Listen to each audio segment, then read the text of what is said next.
Hello student, मैं कोमल सिंह आप सबका अपने YouTube channel political science net crackers and winners में बहुत बहुत स्वागत करती हूँ। आशा करती हूँ आप सब बहुत अच्छे होंगे। स्टूडेंट, आज जो वीडियो हम आपके लिए लेकर आए हैं ये बहुत इंपॉर्टेंट इन्फॉर्मेशन आपके लिए लेकर आए हैं। स्टूडेंट, लंबे समय से मध्य प्रदेश के जो स्टूडेंट थे वो बहुत वेट कर रहे थे कि फाइनली जो है स्टेट एलिजिबिलिटी टेस्ट जो है वहाँ पर मध्य प्रदेश की जो सरकार है वो एडवर्टाइजमेंट रिलीज करे। तो फाइनली मध्य प्रदेश लोक सेवा आयोग की तरफ से स्टेट एलिजिबिलिटी टेस्ट यानी राज्य पात्रता परीक्षा 2024 हेतु जो है विज्ञापन जारी कर दिया गया है। स्टूडेंट, आज हम इसी विज्ञापन को आपके साथ जो है डिस्कस करेंगे और जानेंगे कि मध्य प्रदेश लोक सेवा आयोग ने राज्य पात्रता परीक्षा में विज्ञापन में क्या क्या महत्वपूर्ण जानकारियां आपके लिए दी गई हैं।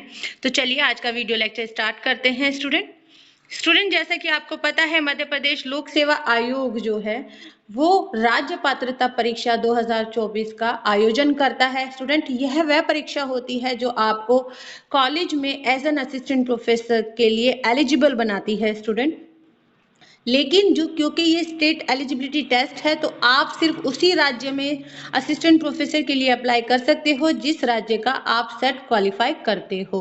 तो आई होप आपको ये बात अच्छे से समझ में आ गई होगी कि सेट का जो एग्जामिनेशन है ये पर्टिकुलर उसी स्टेट के लिए होता है जिस स्टेट में आपने सेट की परीक्षा पास की है, आप उसी के लिए एलिजिबल हो, वहीं पर असिस्टेंट प्रोफेसर की जॉब आप कर सकते हो। जबकि नेट के बारे में अगर बात की जाए तो नेशनल एलिजिबिलिटी टेस्ट होता है नेट, जिसमें ना सिर्फ आप ऑल ओवर इंडिया बल्कि बाहर भी आप एज एन असिस्टेंट प्रोफेसर के लिए अप्लाई कर सकते हो, आप एलिजिबल होते हो।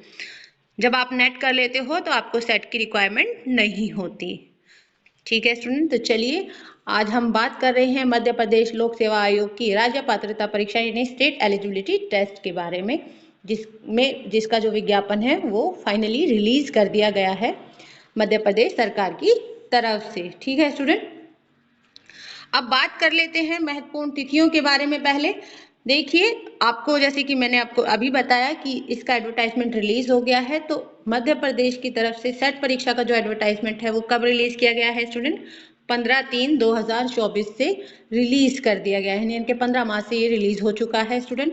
इसमें आवेदन भरने की प्रारंभिक तिथि है आपकी 21 मार्च 2024 से ये आवेदन भरने स्टार्ट हो जाएंगे और लास्ट डेट इसकी है 20/4/2024 दोपहर 12 बजे तक आप इस फॉर्म को भर सकेंगे। स्टूडेंट, त्रुटि सुधार के लिए बिना विलंब शुल्क के भी इन्होंने डेट मेंशन की हुई है 27/3/2024 से 22/4/2024 तक बिना किसी विलंब शुल्क के आप अपने फॉर्म में सुधार कर सकते हो।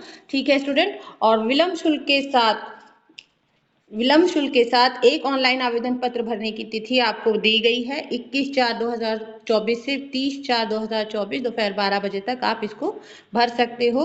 अगर आपको दोबारा कोई सुधार करना है तो भी इन्होंने डेट मेंशन की हुई है 22/4/2024 से 2/5/2024 दोपहर 12 बजे तक आप कर सकते हो। और विलंब शुल्क सेकंड के साथ भी ऑनलाइन आवेदन पत्र भरने की तिथि इन्होंने दी हुई है। तो स्टूडेंट, 1/5/2024 से परीक्षा तिथि के 10 दिन पूर्व तक दोपहर 12 बजे तक आप इसको भर सकते हो। चलिए स्टूडेंट, अब बात कर लेते हैं परीक्षा तिथि की। तो परीक्षा तिथि आयोग की तरफ से अभी डिक्लेयर नहीं की है, अभी कोई तिथि इन्होंने नहीं बताई है स्टूडेंट, कोई तिथि घोषित नहीं की गई है आयोग की तरफ से। ठीक है स्टूडेंट,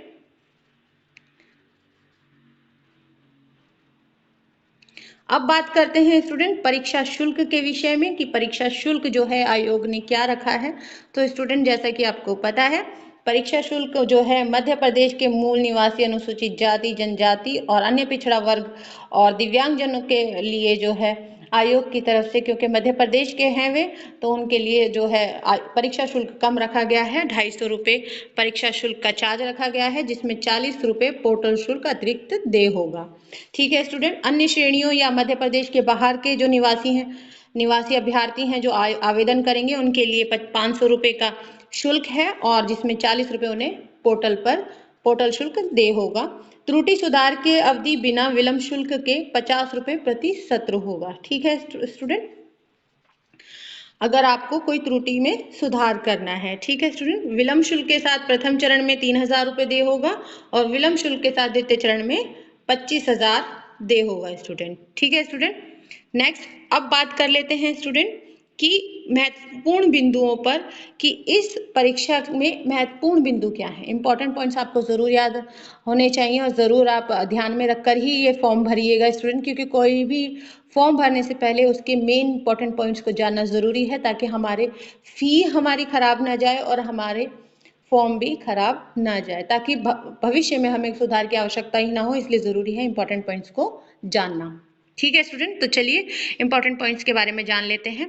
स्टूडेंट इंपॉर्टेंट पॉइंट्स जो इसमें मेंशन किया गया है कि ये जो परीक्षा है ये OMR आधारित ऑफलाइन पद्धति में होगी, यानी कि एक ऑफलाइन परीक्षा होगी स्टूडेंट, जो OMR शीट पर आपको करनी होगी। ठीक है स्टूडेंट, ये OMR बेस्ड एग्जामिनेशन होगा जो ऑफलाइन मोड पे होगा, ऑनलाइन मोड पे नहीं होगा। इसमें कितने विषयों पर ये परीक्षा आयोजित की जाएगी स्टूडेंट, तो ये 20 विषयों पर परीक्षा आयोजित की जाएगी, जिसमें 2 प्रश्न पत्र होंगे। पहला प्रश्न पत्र होगा सामान्य यानी कि शिक्षण एवं शोध अभिवृत्ति यानी general paper on teaching and research aptitude, और दूसरा प्रश्न पत्र होगा आपका ऐच्छिक विषय यानी आपके सब्जेक्ट का होगा स्टूडेंट। ठीक है, 4th पॉइंट में इसमें बताया गया है कि ये जो पेपर होगा इसमें ऑब्जेक्टिव टाइप क्वेश्चंस होंगी, यानी कि मल्टीपल चॉइस के क्वेश्चंस होंगे। ठीक है स्टूडेंट, मैचिंग्स होंगी, ट्रू फॉल्स होगा, एसेशन होगा और रीजनिंग टाइप क्वेश्चंस होंगे। ठीक है स्टूडेंट। नेक्स्ट इसमें पॉइंट्स है कि विज्ञापन विश्वविद्यालय अनुदान आयोग और उच्च शिक्षा विभाग द्वारा जारी निर्देशों के अनुरूप जारी किया जाएगा। ठीक है, और विज्ञापन की समस्त शर्तें एवं नियम समस्त अभ्यर्थियों के लिए अनिवार्य होंगी। नेक्स्ट है कि परीक्षा प्रणाली में पुनर्मूल्यांकन या पुनर्गणना का कोई प्रावधान नहीं है, यानी कि इसमें रीएवल्यूशन नहीं करवा सकते। अगर एक बार एग्जामिनेशन हो गया तो उसका जो रिजल्ट है वही डिक्लेयर किया जाएगा, आप उसके लिए पुनर्मूल्यांकन नहीं करवा सकते। ठीक है स्टूडेंट। नेक्स्ट इसमें जो इम्पोर्टेंट पॉइंट है वो यह है कि 2024 में परीक्षा परिणाम घोषणा के पश्चात किसी प्रकार की अनुपूरक सूची या प्रतीक्षा सूची वेटिंग लिस्ट का भी कोई प्रावधान इसमें नहीं होगा। एक बार सफलतापूर्वक ऑनलाइन आवेदन पत्र जमा हो जाने पर यह वापस नहीं लिया जा सकता। नेक्स्ट पॉइंट है इसमें स्टूडेंट की राज्य पात्रता परीक्षा 2024 परिणाम प्रकाशित होने के बाद ही यह कंप्यूटर त्रुटि लिप की त्रुटि ध्यान में आती है, तो राज्य पात्रता परीक्षा प्रकोष्ठ को परीक्षा परिणाम का संशोधन का अधिकार सुरक्षित रहेगा। ठीक है स्टूडेंट। नेक्स्ट पॉइंट है इसमें कि राज्य पात्रता परीक्षा 2024 में यदि कोई आवेदक परीक्षा के किसी भी चरण में अथवा परीक्षा परिणाम घोषित होने के बाद भी अनर्ह पाया जाता है अथवा उनके द्वारा आवेदन पत्र में दी गई जानकारी गलत या असत्य पाई जाती है, तो उसको पात्रता प्रमाण पत्र यानी कि इलेक्ट्रॉनिक सर्टिफिकेट नहीं दिए जाएंगे। ठीक है स्टूडेंट।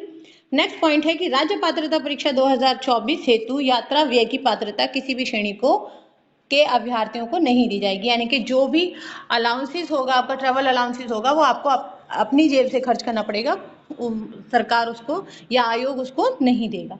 ठीक है स्टूडेंट। नेक्स्ट इसमें जो इंपॉर्टेंट पॉइंट्स है वो है आयोग की परीक्षा प्रणाली निष्पक्ष एवं पारदर्शी है। किसी भी व्यक्ति द्वारा इस प्रणाली को विफल कर किसी व्यक्ति को लाभ पहुंचाने की संभावना नहीं है, अतः किसी भी व्यक्ति द्वारा सीधे या किसी अन्य के माध्यम से लाभ पहुंचाने का दावा किया जाता है तो ऐसा व्यवहारिक रूप से असंभव है, अतः ऐसे व्यक्ति के बहकावे में न आए और उस व्यक्ति की संपूर्ण जानकारी प्राप्त कर सूचना अविलंब मध्य प्रदेश लोक सेवा आयोग रेजिडेंसी एरिया इंदौर मध्य प्रदेश को दे, ताकि ऐसे व्यक्तियों के विरुद्ध विधि सम्मत कार्रवाई की जा सके। ठीक है स्टूडेंट।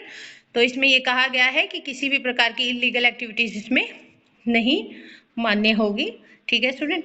अब बात कर लेते हैं इसकी न्यूनतम शैक्षणिक योग्यता, यानी कि आपके पास क्या एबिलिटी या एलिजिबिलिटी होनी चाहिए जो आप इसमें आप फॉर्म को भर पाएं। तो स्टूडेंट इसमें सबसे पहले जो मेन एबिलिटी होनी चाहिए वो होनी चाहिए कि अभ्यर्थी केंद्रीय अधिनियम राज्य अधिनियम द्वारा स्थापित किसी विश्वविद्यालय शैक्षणिक संस्थान या विश्वविद्यालय अनुदान आयोग के अधीन विश्वविद्यालय से स्नातकोत्तर उत्तीर्ण अथवा स्नातकोत्तर का अंतिम वर्ष अध्ययनरत होने पर पात्र होगा, चतुर्थ सेमेस्टर में अध्ययनरत होने पर पात्र होगा। अगर वो एमए के फाइनल सेमेस्टर में भी है तो भी ये फॉर्म में वो भर सकता है। ठीक है। नेक्स्ट है अनारक्षित श्रेणी के अभ्यर्थियों हेतु स्नातकोत्तर उपाधि में न्यूनतम 55% अंक होने चाहिए और 50% अंक तभी होने चाहिए यदि वह मध्य प्रदेश के अनुसूचित जाति, अनुसूचित जनजाति, अन्य पिछड़ा वर्ग से हैं तो उनको 50% अंक होना उनके लिए आवश्यक है, 55% की बाध्यता उनके लिए नहीं है। 55% की बाध्यता केवल अनारक्षित श्रेणी के अभ्यर्थियों के लिए है। ठीक है स्टूडेंट, अब बात कर लेते हैं ईडब्ल्यूएस श्रेणी के अभ्यर्थियों को। तो ईडब्ल्यूएस श्रेणी के अभ्यर्थियों को यूजीसी के निर्देशानुसार अनारक्षित श्रेणियों के अभ्यर्थियों के समान ही 55% अंक प्राप्त किए हों तो ही इस फॉर्म को भर सकते हैं। नेक्स्ट लिखा है इसमें, ऐसे अभ्यर्थी जो स्नातकोत्तर के अंतिम वर्ष, स्नातकोत्तर तृतीय, स्नातकोत्तर चतुर्थ सेमेस्टर में अध्ययनरत हैं, जिनका स्नातकोत्तर अंतिम वर्ष का परिणाम घोषित नहीं हुआ, अथवा स्नातकोत्तर अंतिम वर्ष, स्नातकोत्तर तृतीय, स्नातकोत्तर चतुर्थ सेमेस्टर की परीक्षा परिणाम घोषित नहीं हुई, अथवा स्नातकोत्तर अंतिम वर्ष, स्नातकोत्तर तृतीय, स्नातकोत्तर चतुर्थ सेमेस्टर का परिणाम प्रतीक्षारत है, वे भी इसमें भर सकते हैं फॉर्म को। उक्त अभ्यर्थियों के परीक्षा में पात्र होने पर ही अर्हता प्रमाण पत्र तभी मान्य होगा जब राज्य पात्रता परीक्षा परिणाम घोषित होने के 2 वर्ष में अनारक्षित श्रेणी के अभ्यर्थियों हेतु स्नातकोत्तर उपाधि में न्यूनतम 55% अंक आरक्षित तथा आरक्षित श्रेणी के 55% अंक अर्जित करते हैं। ऐसे पीएचडी उपाधि धारक अभ्यर्थी जिनकी स्नातकोत्तर की परीक्षा 19 सितंबर 1991 तक पूर्ण हो चुकी है, उन्हें शैक्षणिक अर्हता में 5% की छूट दी जाएगी। ठीक है स्टूडेंट, और ऐसे अभ्यर्थी भी पात्रता परीक्षा में सम्मिलित होने के पात्र होंगे जिनके पास भारत के किसी विश्वविद्यालय से या विदेश के किसी विश्वविद्यालय से या संस्थान से स्नातकोत्तर डिप्लोमा या प्रमाण पत्र प्राप्त हो, किंतु उन्हें एसिलेशन ऑफ इंडियन यूनिवर्सिटी नई दिल्ली से यह प्रमाण पत्र प्राप्त कर प्रकोष्ठ को प्रदान करना होगा कि उन्हें प्राप्त डिग्री या डिप्लोमा भारतीय विश्वविद्यालय द्वारा प्रदत्त स्नातकोत्तर उपाधि के समकक्ष है। ठीक है स्टूडेंट, अब बात करते हैं स्टूडेंट की मध्य प्रदेश लोक सेवा आयोग की तरफ से जो ये स्टेट एलिजिबिलिटी टेस्ट यानी राज्य पात्रता परीक्षा आयोजित की जाएगी मध्य प्रदेश के किन किन इलाकों में इस परीक्षा का आयोजन होगा स्टूडेंट। तो इनमें आपको जो शहर दिए गए हैं, इंदौर, भोपाल, ग्वालियर, जबलपुर, रीवा, सतना, सागर, उज्जैन, नर्मदापुरम, शहडोल, खरगोन और रतलाम, इन जगह पर आपके ये जो राज्य पात्रता परीक्षा है इसका आयोजन किया जाएगा स्टूडेंट। और इसमें ये कहा गया है कि किसी विषय में संभागीय परीक्षा केंद्रों पर अभ्यर्थियों की संख्या 100 से कम है तथा जिला स्तर पर परीक्षा केंद्र पर अभ्यर्थियों की संख्या 150 से कम है, तो ऐसी स्थिति में इस विषय की परीक्षा अन्य शहर के केंद्र पर भी कराई जाएगी। ठीक है स्टूडेंट, अब बात कर लेते हैं परीक्षा योजना की। तो जैसे कि मैंने आपको बताया कि परीक्षा की योजना में क्या है, यह परीक्षा ऑफलाइन मेथड पर की जाएगी यानी कि OMR शीट के जरिए इस परीक्षा का आयोजन किया जाएगा। परीक्षा में 2 प्रश्न पत्र होंगे, पहला आपका टीचिंग एंड रिसर्च वाला होगा और दूसरा जो है आपका वो आपके सब्जेक्ट का होगा। ठीक है स्टूडेंट, और ऑब्जेक्टिव टाइप क्वेश्चन आंसर्स होंगे। यह एक बहुविकल्पीय प्रश्न पत्र होगा जिसमें मल्टीपल चॉइस टाइप के जो क्वेश्चंस होते हैं वो होंगे। ठीक है स्टूडेंट, दोनों प्रश्न पत्रों के बीच कोई भी अंतराल नहीं होगा यानी कि एक ही टाइम पर ये पेपर किए जाएंगे, कंबाइंड पेपर होगा स्टूडेंट। ठीक है स्टूडेंट, अब बात कर लेते हैं इसकी जो है एक प्लानिंग है, किस तरीके का इसका प्लान होगा यानी कि किस तरीके की इसकी योजना है, कैसे ये पेपर लिया जाएगा।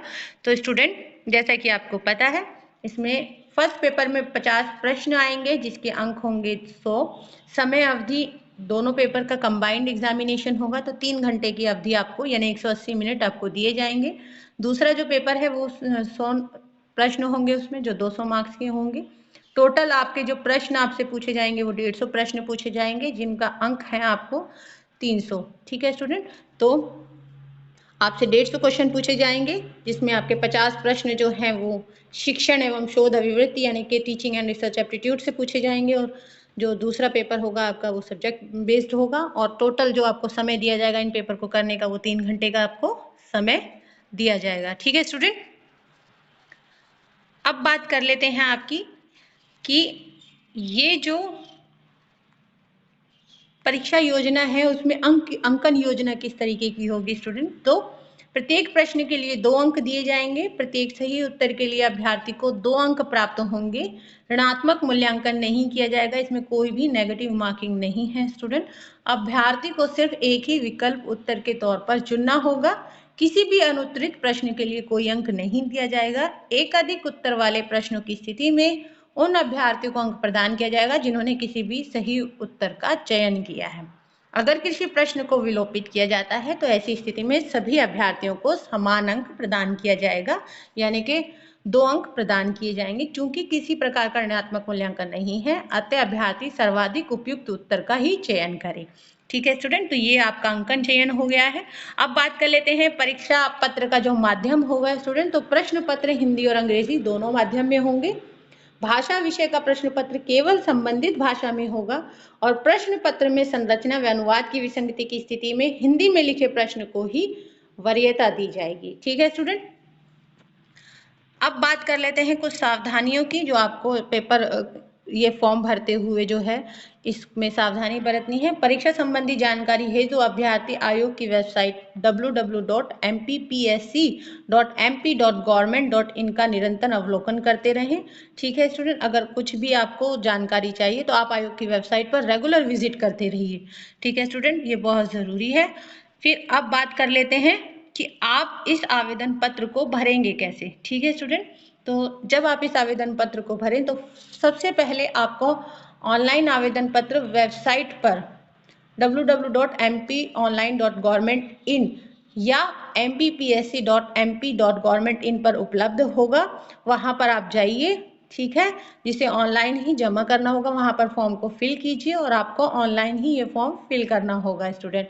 अभ्यर्थी एमपी ऑनलाइन के अधिकृत कियोस्क के माध्यम से शुल्क का नगद भुगतान कर ऑनलाइन आवेदन कर सकता है। ठीक है स्टूडेंट, यहाँ पर अब बात कर लेते हैं जो महत्वपूर्ण बात है स्टूडेंट, जब आवेदन पत्र में त्रुटि सुधार व्यवस्था ओटीपी आधारित होगी। ठीक है स्टूडेंट, तो ओटीपी के जरिए ही आप इसमें त्रुटि सुधार कर पाएंगे। तो बहुत अच्छे तरीके से इस फॉर्म को भरिएगा स्टूडेंट, एक एक जानकारी को अच्छे से देखिएगा, क्या हमसे जानकारी मांगी जा रही है, क्या हमें अपनी इंफॉर्मेशन उसमें डालनी है, और बहुत अच्छे से इस फॉर्म को भरिएगा। और आशा करती हूँ आपका जो सेट का एग्जामिनेशन है जब आप देने जाएंगे तो उसमें बहुत अच्छे नंबर से आप उसको क्वालिफाई करेंगे और भविष्य में एक सुनहरे भविष्य को आप देखेंगे और आप एज एन असिस्टेंट प्रोफेसर आप अपने भविष्य को सुनहरा बनाएंगे और उस पद तक ज़रूर पहुंचेंगे। इसी आशा के साथ मिलते हैं नेक्स्ट वीडियो में। थैंक यू सो मच, बने रहिए हमारे चैनल के साथ। Thank you.